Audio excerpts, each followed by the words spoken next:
APDSC 2025లో join అయిన teachers ఎవరైతే ఉన్నారో, అంటే ఇప్పుడు ఇంతకుముందు ఒక కానిస్టేబుల్ గాను, అది ప్రభుత్వ ఉద్యోగమే.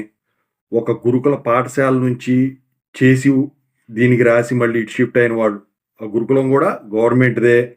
అలాగే మిగతా ఏవైనా గానివ్వండి, ఎస్‌జీటీలు గాను, ఇలాంటివన్నీ కూడా వదిలేసుకొని ఈ ఏపీడిఎస్సి 2025 రిక్రూట్‌మెంటు దాంట్లో జాబ్ కొట్టి జాయిన్ అయిన వాళ్ళు ఎవరైతే ఉన్నారో స్కూల్ అసిస్టెంట్లు. అది ఇంగ్లీష్ అయినా గానివ్వండి, ఇంకేదైనా గానివ్వండి, బయాలజీ అయినా గానివ్వండి, ఏదైనా గానివ్వండి. సో, పాత ఎక్స్‌పీరియన్స్ ఉంటది గదా! 5 ఏళ్ళో, 6 ఏళ్ళో, 10 ఏళ్ళో తర్వాత సంగతది. అయితే మీరు అక్కడి వరకు వచ్చేసరికి మీరు ఇందుట్లో జాయిన్ అవ్వక ముందు మీ సర్వీస్ ఎంతైతే ఉందో, ఆ సర్వీసులో ఉన్నప్పుడు మీకు 90,000 జీతం ఉందనుకోండి.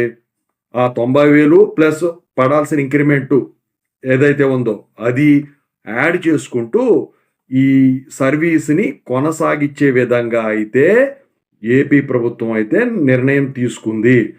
ఆ ప్రాసెస్ ఏదైతే ఉందో స్పీడప్ చేయమని జెప్పేసి ఈడీఈఓలకి వీళ్ళకి చెప్పడం అయితే జరిగింది. అంటే ఇంతకుముందు ఏమనుకునేవాళ్ళీళ్ళు కొత్తగా జాయిన్ అయితే మళ్ళీ ఫ్రెష్‌గా కౌంట్ అవుతదా అని అనుకునేవాళ్ళు.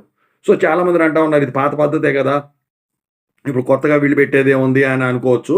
అయితే దీన్ని స్పీడ్‌గా ఇంప్లిమెంట్ చేయమని జెప్పేసి వీళ్ళు ఆదేశాలు ఇవ్వడం జరిగింది.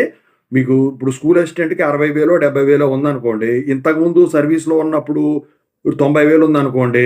ఆ 90 ప్లస్ పెరగాల్సినవి యాడ్ అయ్యి వస్తదంతే. మళ్ళీ 90,000కి 60,000 యాడ్ అవుద్ది అని మాత్రం అనుకోవద్దు. సో, ఇక సర్వీస్ కౌంట్ అవుతా ఉంటది. పోలీసులైనా గానివ్వండి, ఏదైనా కానివ్వండి. అయితే ఇక్కడేంటంటే మరి పోలీసు ఇప్పుడు కానిస్టేబుల్ రాసిన వాళ్ళకి జీతం దానికన్నా తక్కువుంటే మరి అదే వస్తదా అంటే మాత్రం, వాటికి మాత్రం దీని ప్రకారమే కౌంట్ అప్ ఉంటదనమాట. ఇది ఎంతైతే స్కేల్ ఉందో దానికి ప్లస్ సర్వీస్ యాడ్ చేసి ఇది జేయడం అయితే జరుగుతుంది. సర్వీస్ కౌంట్ అయితే వీళ్ళు ఇవ్వటం అయితే జరిగిందనమాట ఓవరాల్‌గా. ఇది నిజంగా గుడ్ న్యూసే వీళ్ళకు.